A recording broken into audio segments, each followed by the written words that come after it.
আসসালামু আলাইকুম প্রিয় দর্শক, অন্য মঞ্চের আলাপচারিতায় আপনাদের সকলকে স্বাগত জানাচ্ছি।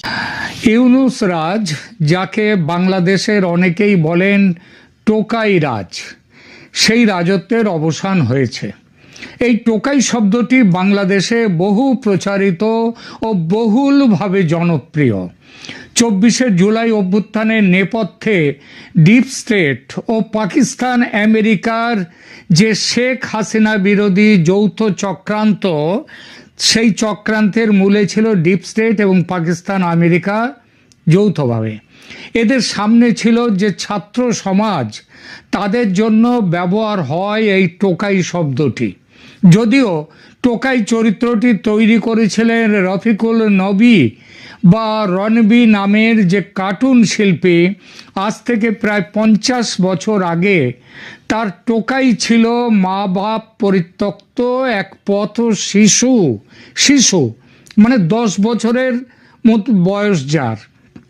সে থাকতো আস্তাকুড়ের কাছে আবর্জনার পাশে, রাস্তায় পড়ে থাকা বড় পাইপের মধ্যে। কার্টুনের টোকাই সমাজ পরিত্যক্ত, কিন্তু সে সমাজ বিরোধী ছিল না।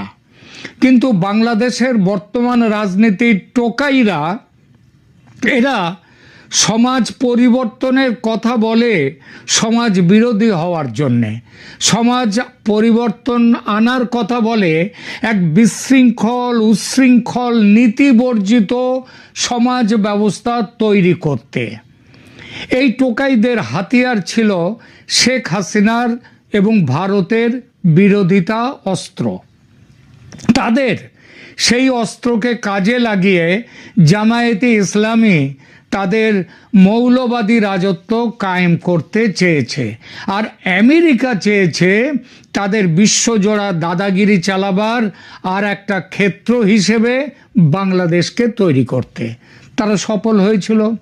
ইউনূসের নেতৃত্বে টোকাইরাজ ক্ষমতা দখল করে এবং তারপর কিভাবে ভারত বিরোধিতা হয়ে উঠেছিল এই সরকারের একমাত্র ধ্যান জ্ঞান, সেটা নতুন করে বলার অপেক্ষা রাখে না। গত 12 ফেব্রুয়ারির নির্বাচন এবং সেই নির্বাচনে বিএনপির বিপুল জয় বাংলাদেশ থেকে ইউনূসের সেই টোকাই রাজত্বকে বিদায় দিয়েছে। 17ই ফেব্রুয়ারি তারেক রহমানের নেতৃত্বে নতুন সরকার শপথ নিয়েছে, আর আজ 20শে ফেব্রুয়ারি, মাত্র 3 দিন মানে 2 দিন মাঝখানে নতুন সরকার ক্ষমতা নিয়েছে। এরই মধ্যে পরিবর্তনের সুবাতাস বইতে শুরু করেছে, বহুমুখী পরিবর্তন। গতকাল বরিশাল জেলা আদালত থেকে জামিন পেয়েছেন বিনা বিচারে দীর্ঘদিন ধরে আটক থাকা রাজনৈতিক নেতা কর্মীরা। এটা চলতেই থাকবে। শুরু হবে পুলিশ হত্যার বিচার, এটা বাংলাদেশের স্বরাষ্ট্রমন্ত্রী বলেছেন। বাংলাদেশে বিএনপি দলের মুক্তিযোদ্ধা এমপি ফজলুর রহমান সাহেব, তিনিও বলেছেন যে দমবন্ধ পরিস্থিতি গিলে রেখেছিল দেশটাকে, তা যেন এক লহমায় পাল্টে গেছে। ভারতে আশ্রয় নেওয়া আওয়ামী লীগ নেতারাও দেশে ফিরবেন শীঘ্রই। গত 18 মাসে জারি করা যাবতীয় প্রতিহিংসামূলক অর্ডিন্যান্স বাতিল হতে চলেছে। দেশে ফিরবেন শেখ হাসিনাও। কিন্তু এখনকার প্রতিবেদনে আমি বিশেষভাবে আলোচনা করব ভারতের সঙ্গে সম্পর্কের ক্ষেত্রে কি হতে চলেছে, আদৌ কিছু হয়েছে কিনা ইতিমধ্যে, মানে এই 2 দিনের মধ্যে, এই বিষয়টি নিয়ে। বাংলাদেশ ভারত সম্পর্কের যে গভীর সংকট আমরা গত 18 মাস ধরে দেখেছি, তার শেষে এখন যে রিসেট বা পুনর্গঠনের ইঙ্গিত মিলছে, সেটাকে এক কথায় বলা যায় উভয় পক্ষের কৌশলগত বাস্তবতার কাছে চরম বৈরিতা হার মানতে শুরু করেছে। তারেক রহমান প্রধানমন্ত্রী হিসেবে শপথ নেয়ার 2 দিনের মধ্যেই দুদিক থেকে যে বার্তা আসছে, সেগুলো হলো এরকম। দেখুন, প্রথমেই বলি, ভিসা পরিষেবা ধীরে ধীরে পুরোপুরি চালু হতে চলেছে এবং চালু করার ঘোষণা চলেছে। ক্রিকেট ও বাণিজ্য নিয়ে নতুন করে কথা বলা শুরু হয়েছে। এ সবই প্রমাণ করে দূরত্ব যতই হোক, ভূগোল আর অর্থনীতি শেষ পর্যন্ত কূটনীতিকে টেনে আবার কাছাকাছি আনে এবং আনবে। গত 18 মাসের প্রেক্ষাপট কেন এত তিক্ততা জমে উঠল? আগেই বলেছি, 2024 সালের ছাত্র আন্দোলনে বড় স্লোগান ছিল ভারতের তথাকথিত প্রভুত্ববাদের বিরুদ্ধে, ভারতের শোষণের বিরুদ্ধে, তথাকথিত শোষণ। শেখ হাসিনা কর্তৃক ভারতের কাছে দেশের স্বার্থ বিসর্জন দেওয়ার ভুয়ো অভিযোগ তুলে, ভুয়ো এজন্যই বলছি, গত 18 মাসে তার একটিও তারা বলতে পারেনি যে কেন এটা দেশের স্বার্থ, কোথায় বিসর্জন দেওয়া হয়েছে। তারপর শেখ হাসিনা ক্ষমতা ছাড়া হন, নোবেল প্রাপক মোহাম্মদ ইউনূস সরকার প্রধান হলেন। তার নেতৃত্বে যে 18 মাসের অন্তর্বর্তী সরকার চলল, সেই সময় দিল্লি ঢাকা সম্পর্কে মৌলিক আস্থাহীনতা তৈরি হলো। আর সে আস্থাহীনতা এমন যে বলা ইতিহাসের সব থেকে তলানিতে এসে পৌঁছেছে ভারত বাংলাদেশ সম্পর্ক। চীনের সঙ্গে ঘনিষ্ঠতা বাড়ানোর প্রশ্নে এবং ভারতের উত্তর পূর্বকে ল্যান্ডলকড বলে যে বক্তব্য দেন ইউনূস, তার প্রতিক্রিয়ায় ভারত 2025 সালের এপ্রিলে বাংলাদেশকে দেয়া গুরুত্বপূর্ণ ট্রান্সশিপমেন্ট সুবিধা প্রত্যাহার করে নিল, যার ফলে বাংলাদেশ ভারতীয় স্থল সীমানা ও বন্দর ব্যবহার করে তৃতীয় দেশে পণ্য পাঠাতে পারত না। একই সঙ্গে দু দেশের মধ্যে বাণিজ্যিক পাল্টাপাল্টি পদক্ষেপ, শুল্ক, সীমান্ত বন্দর সংকোচন, এমনকি সংখ্যালঘু নিরাপত্তা ইস্যু, সব মিলিয়ে সম্পর্কের মধ্যে এক ধরনের প্রবল সংঘাতের আবহ তৈরি হলো। এই রাজনৈতিক টানাপোড়েনের সরাসরি অভিঘাত পড়েছিল কূটনৈতিক ক্ষেত্রে। ভিসার সুবিধা সংকুচিত করে ভারত, এমনকি বাংলাদেশ থেকে ভারত তাদের দূতাবাস কর্মীদের পরিবারবর্গকে দেশে ফিরিয়ে আনে, যা কিনা পাকিস্তানের ক্ষেত্রে যুদ্ধের সময়ও হয়নি। প্রায় যুদ্ধ পরিস্থিতি তৈরি হয়ে গিয়েছিল দুই দেশের মধ্যে। এরই মধ্যে এলো ক্রিকেট নিয়ে গরম হাওয়া। মুস্তাফিজুর রহমান ইস্যুতে বাংলাদেশ দল 2026 টি-20 বিশ্বকাপের জন্য ভারতে খেলতে যেতে অস্বীকার করল।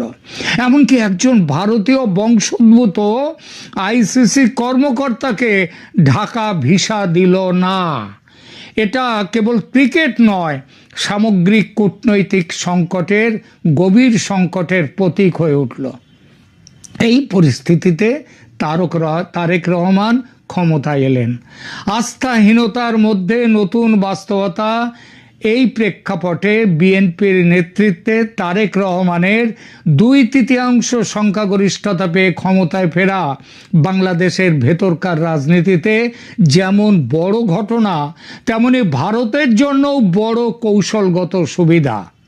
ঐতিহাসিকভাবে বিএনপির রাজনীতিতে অ্যান্টি ইন্ডিয়ার সুর এক সময় বেশ জোরালো ছিল।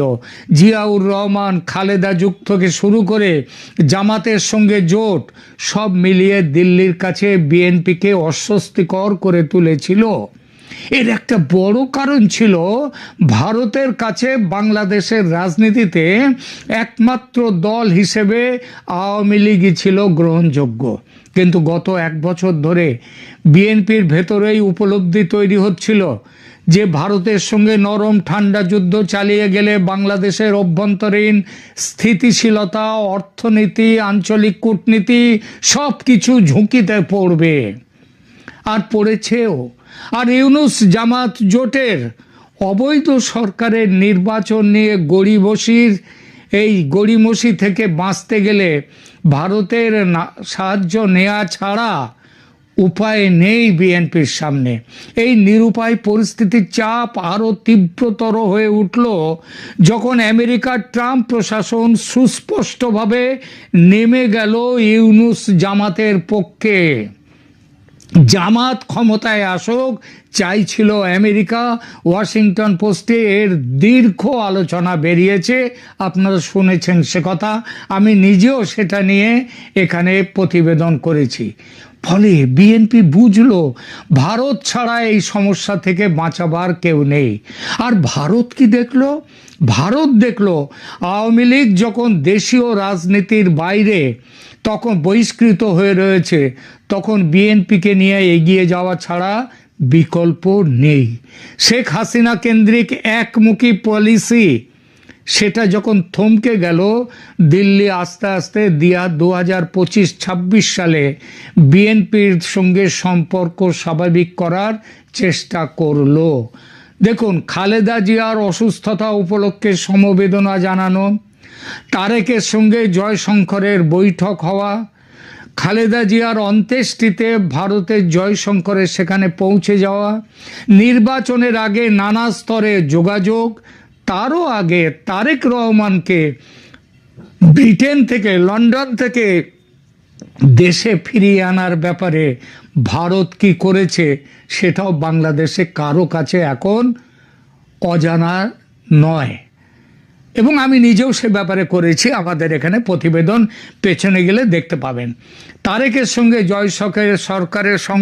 জয়শঙ্করের এই যে সব বৈঠক, এসব ছিল ভবিষ্যৎ বিএনপি সরকারকে সামনে রেখে চ্যানেল খোলা রাখার চেষ্টা। আর তার ফলে তারেক রহমানের দলেরই এই বিপুল বিজয়, আমেরিকা, পাকিস্তান এবং পরোক্ষভাবে চীনের কূটনীতিকে অগ্রাহ্য করে এই যে জিতলো, এটা যেমন তারেক রহমানের বিজয় তেমন ভারতের বিজয়। এর ফলে ভারতের একটা বড় পাওনা হলো কি, বাংলাদেশে ভারত বিরোধিতার যে জনগোষ্ঠী ছিল সেই জনগোষ্ঠী সংকুচিত হয়ে এলো। আর এই প্রেক্ষিত সামনে আসতে ভারত তারেক সরকারের বাড়িয়ে দেওয়া সহযোগিতার হাত ধরতে দেরি করেনি। এই পথে সবচেয়ে উল্লেখযোগ্য পদক্ষেপ ভিসা পুনর্বহালের ব্যবস্থা। মানুষের চলাচলকে কেন্দ্র করে সংঘাতের যে অবনমন ঘটেছিল, সেই অবনমনকে আটকে দিতে ভিসা একটা বড় পদক্ষেপ। তারেক রহমানের শপথের একদিনের মধ্যেই ভারতের পক্ষ থেকে যে প্রথম বড় বার্তাটি এসেছে সেটি হলো বাংলাদেশে ভারতীয় ভিসা পরিষেবা ধাপে ধাপে পুনরায় চালু করা হবে, আগের মতো, শেখ হাসিনার জমানার মতো। এখনই medical O double entry visa দেওয়া শুরু করে দিয়েছে ভারত। খুব শিগগির tourist visa, student visa, employment visa সহ সব ক্যাটেগরি আবার চালু করার পরিকল্পনার কথা ভারতে ঢাকাস্থিত ভারতের কনসুলার অফিসাররা ঢাকায় প্রকাশ্যে বলেছেন। এটি শুধু প্রতীকী পদক্ষেপ নয়, গার্মেন্টস, ফার্মাসিউটিক্যালস, আইটি সহ বহু সেক্টরে দুই দেশের বাণিজ্যিক যোগাযোগ নির্বিঘ্ন রাখতে বারবার যাতায়াত অপরিহার্য। একথা দুই পক্ষ স্পষ্টভাবে স্বীকার করেছে। ভিসা জারি করা ভারত বাংলাদেশ দুপক্ষই স্বাভাবিক স্তরে নিয়ে আসবে খুব শিগগির, এটা মনে রেখে দিন। রাজনৈতিক টানাপোড়েনের সময় ভারত যে উপায়ে ভিসা চাপ সৃষ্টি করেছিল, এখন সেই একই ভিসা কূটনীতিকেই ব্যবহার করা হচ্ছে সম্পর্ক উন্নয়ন করার হাতিয়ার হিসেবে। এটাকে তাই কেবল কনসুলার অ্যাকশন না দেখে বড় কৌশলগত রিসেট বাটন, এটা অন্য ইউনুসের রিসেট বাটন নয়, সেই প্রথম ধাপ বলাই সঙ্গত। এরপর আসছে ট্রান্সশিপমেন্টের প্রশ্ন, যা এখনো অঘোষিত কিন্তু অনিবার্য। ভারত 2025 সালে বাংলাদেশের জন্য গুরুত্বপূর্ণ ট্রান্সশিপমেন্ট সুবিধা প্রত্যাহার করে নিয়েছে। এখনো পর্যন্ত সেটি পুনর্বহালের কোনো আনুষ্ঠানিক ঘোষণা নেই। বিভিন্ন রিপোর্টে দেখা যাচ্ছে ভারতের অভ্যন্তরীণ রপ্তানি গোষ্ঠীর একটা চাপ আছে, বিমানবন্দরের বন্দর সংকট আর কৌশলগত উদ্বেগ। কারণ ভারত পথ না করলে চীন যদি এগিয়ে আসে, চীন এগিয়ে আসা তার উপস্থিতির প্রমাণও দিচ্ছে। সব মিলিয়ে দিল্লি সিদ্ধান্ত নিয়েছে যে ট্রান্সশিপমেন্ট পলিসি, যেটা ট্রান্সশিপমেন্ট যেটা আটকে দেওয়া আছে সেটা শিগগির খুলে দেওয়া হবে। এই সিদ্ধান্ত সরকারি মহল থেকেই আসছে, যদিও বাস্তবতা হলো এই সুবিধা প্রত্যাহারের ফলে বাংলাদেশের গার্মেন্টস সহ বহু রপ্তানি সেক্টরের খরচ বেড়েছে বাংলাদেশের পক্ষে। ট্রানজিট টাইম বেশি হয়ে গেছে, লম্বা হয়েছে, আর্থিক ক্ষতির মুখোমুখি হয়েছে বাংলাদেশ। আবার ভারতের দিক থেকেও পেট্রাপোল অঞ্চলের লজিস্টিক চেন ক্ষতিগ্রস্ত হয়েছে। ইতিমধ্যে বাংলাদেশের ব্যবসায়ী সংগঠনগুলো এই ইস্যুতে কূটনৈতিক আলোচনার আহ্বান জানিয়েছে, যেখানে নতুন সরকার ভারতের সঙ্গে একটা উইন উইন সমাধান, যাতে কোনো পক্ষের হার না হয়, দুই পক্ষের জিত হয়, সেই রকম একটা পথ বের করার চেষ্টা করছে। তাই ট্রান্সশিপমেন্ট এক্ষুনি চালু হয়ে যাচ্ছে এরকম আনুষ্ঠানিক সিদ্ধান্ত না থাকলেও এটি যে নতুন দিল্লি ঢাকা আলোচনার টেবিলে অগ্রাধিকার পেতে শুরু করেছে তা কার্যত নিশ্চিত, এবং খুব শিগগিরই এ বিষয়ে সিদ্ধান্ত হচ্ছে। ক্রিকেট কূটনীতি, এবার দেখুন টি-20 সংকট থেকে আলোচনার টেবিলে এলো ভারত বাংলাদেশ। কিভাবে? দেখুন, ক্রিকেট ইস্যুটি মূলত রাজনৈতিক সংকটের বহিঃপ্রকাশ হয়ে উঠেছিল, বিশেষ করে বাংলাদেশ দলের ভারতে যেতে অস্বীকৃতি, মুস্তাফিজুরকে আইপিএল থেকে বাদ দেওয়ার সিদ্ধান্ত, আর তার জেরে আইসিসির সঙ্গে ঠান্ডা লড়াই, এবং এর ফলে আর সবার ওপরে ছিল বাংলাদেশের অন্তর্বর্তী সরকারের দুই বড় মাথা মোটা। কারা ভেবে নিন? সেই বড় মাথা মোটার অপরিণামদর্শী হুমকি সঙ্গে পাকিস্তানের তথাকথিত সহমর্মিতা, তোমরা বাদ যাচ্ছ, তোমরা খেলছো না, আমরাও বয়কট করব আইসিসি। টি-20 ইন্টারন্যাশনাল বয়কট পাকিস্তান করেছিল। তারপরে যখন ঝাড় খেলো তখন পিছিয়ে এলো। তারপর গাছে তুলে দিয়ে মই কেড়ে নিয়ে বাংলাদেশের সঙ্গে বিশ্বাসঘাতকতা করলো পাকিস্তান। আজ বাংলাদেশ টি-20 ইন্টারন্যাশনালে নেই, পাকিস্তান খেলছে। আর বাংলাদেশের সেই ঘা যখন দগদগে, তখন ঈশ্বরের কৃপায় টোকাই রাজের বিদায় হলো। এখন নতুন ক্রীড়ামন্ত্রী আমিনুল হক স্পষ্ট ভাষায় বলেছেন তিনি ভারতের ডেপুটি হাই কমিশনারের সঙ্গে ইতিমধ্যেই বসেছেন এবং বন্ধুত্বপূর্ণ আলোচনার মাধ্যমে দ্রুত এই বিরোধ মিটিয়ে ফেলবার ব্যাপারে দৃঢ় নিশ্চিত। বিশ্বকাপ গেল, কিন্তু সামনে অনেক প্রতিযোগিতা আছে। তিনি প্রকাশ্যে স্বীকার করেছেন যে আগের সময়ের কূটনৈতিক জটিলতা না থাকলে হয়তো বাংলাদেশ টি-20 বিশ্বকাপেও খেলতে পারত। এই ভাষা কিন্তু যথেষ্ট গুরুত্বপূর্ণ, কারণ এটি একদিকে আগের সরকারের ওপর দায় চাপায়, অন্যদিকে নতুন সরকারের পক্ষে একটা ক্লিন স্লেট তৈরি করে, যেখানে বিসিসিআই এবং বাংলাদেশ ক্রিকেট বোর্ড নতুন করে আলাপ শুরু করবে খুব শিগগির। দেখুন, সাউথ এশিয়ার কূটনীতিতে ক্রিকেট বহুবারই সম্পর্ক মেরামতির সফট লঞ্চ হিসেবে কাজ করেছে। বাংলাদেশ ভারত প্রেক্ষাপটেও সেই একই স্ক্রিপ্ট ক্রিকেট আবার ফিরে আসার ইঙ্গিত দিচ্ছে। নতুন পররাষ্ট্রমন্ত্রী খলিলুর রহমানের তার যে নিয়োগ, সেটা নিয়ে দু কথা বলতেই হয়। কেন তার নিয়োগ? বাংলাদেশ ফার্স্ট বলেছেন খলিলুর রহমান, কিন্তু এই যে নীতি কার পক্ষে আরামদায়ক হবে? বাংলাদেশের পক্ষে, ভারতের দৃষ্টিকোণ তার দিক থেকে দেখা যাক। ডক্টর খলিলুর রহমানের পররাষ্ট্রমন্ত্রী হওয়া নিছক টেকনিক্যাল নিয়োগ নয়, এর ভিতরে বেশ অনেক স্তরের বার্তা লুকিয়ে আছে। তিনি অন্তর্বর্তী সরকারের প্রিয়পাত্র ছিলেন, ন্যাশনাল সিকিউরিটি অ্যাডভাইজার। মার্কিন নীতি নির্ধারক মহলে তিনি ঘনিষ্ঠ, আবার রোহিঙ্গা ও আঞ্চলিক নিরাপত্তা প্রশ্নে সক্রিয় ভূমিকার জন্য পরিচিত। বিএনপি আগে তার কিছু বক্তব্যের কড়া সমালোচনা করেছিল, এমনকি তার পদত্যাগও দাবি করেছিল। সেই ব্যক্তিকেই এখন তারেক রহমান নিজের ক্যাবিনেটে টেকনোক্র্যাট কোটায় নিয়ে এসেছেন। খলিলুর রহমান দায়িত্ব নেওয়ার সঙ্গে সঙ্গেই স্পষ্টভাবে বলেছেন বাংলাদেশের পররাষ্ট্রনীতির কেন্দ্রীয় নীতি হবে বাংলাদেশ ফার্স্ট, কোনো দলীয় এজেন্ডা নয়, জাতীয় স্বার্থই হবে গাইডলাইন।